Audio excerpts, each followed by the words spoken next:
In this video, I'm going to be discussing the 10 steps of an economic downturn that I've identified from watching Ray Dalio's video on how the economic machine works. And I got the 10-year yield pulled up because small market cycles tend to happen over 7 years. Usually the economy corrects. But it looks like we've been going up steadily over the last 10 plus years. We had a slight downturn in March, but overall we've been moving up in the markets. And a lot of that's been propped up by lower interest rates. And we've been steadily decreasing, but you see right as we get into the middle of 2020, we start going up. And now in 2021, 10-year Treasury yields are going up. And the Treasury yields are directly connected to the interest rates. So as the yields go up, interest rates will go up. So I did want to discuss the 10-step process that it seems that downturns take and identify the place that we're currently at. So step one is spending exceeds production. And we've had massive increases in debt, especially recently, to prop up the market from the sell-off in March because we had an economic shutdown. And I believe we're in step two, which is increase in inflation leads to increased interest rates. So the Fed's targeting 2% inflation, but you can see as the interest rates are starting to rise, I believe we're going to get at least a 2%, but we're in the 1.6 range at the moment. And that leads to step three. As interest rates go up, that leads to less borrowing. And we haven't seen that yet. I believe that's what's to come in the future because interest rates are still pretty low, but it's going to decrease borrowing. And step four is basically less borrowing leads to less spending.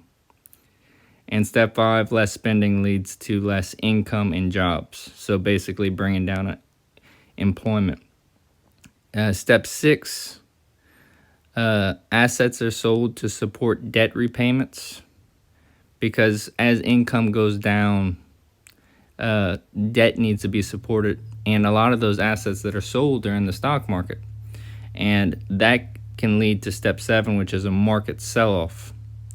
And I believe that's on the horizon.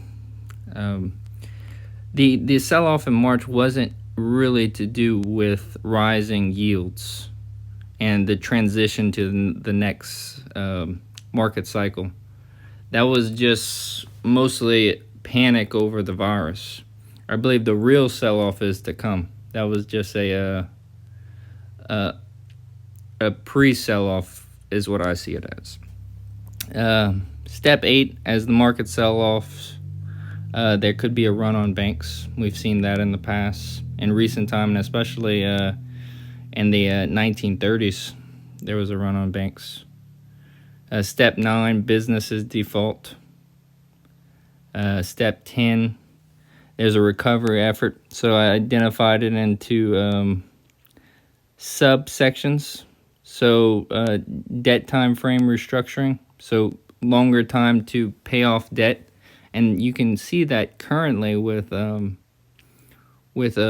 mortgage moratoriums and the rent moratoriums set to expire in June of 2021, but they're probably just going to push that back further. That's what they've been doing. Recovery efforts, B, have set as stimulus plans, and we've been using that ACE card already. We put in 3 stimulus plans for a sell-off that I don't believe that was the real sell-off that is going to have a lot more more speed to it, basically. C, lower interest rates. As you can see right now, it's already pretty low. We've had 10 years of gradually decreasing. And then D, the government borrows money to support their stimulus plans. E, central bank prints money. F, central bank buys bonds, and we've already seen them doing both the printing of money and the buying of bonds. And then G, which we haven't seen anytime recently, is the reduce of spending. Spending has gotten out of control. And then H, potentially tax the wealthy. And Senator Warren has talked about a 2% tax on the wealthy. So that's already in the works. A lot of the efforts that would be used for the recovery of a sell-off, I think they're being used for, in my opinion, the wrong sell-off. We've had a slight sell-off in March, but I don't believe that's the one that we should be using all our best cards to target. I think it's on the way, and when we actually get the real sell-off, what's going to end up happening is we're not going to have all our usual ways of bringing the market back up. And we've had things like lost decades, and that was with having access to all our tools. We're going to be entering into a big sell-off without access to all those tools. So I believe that's going to be a challenge.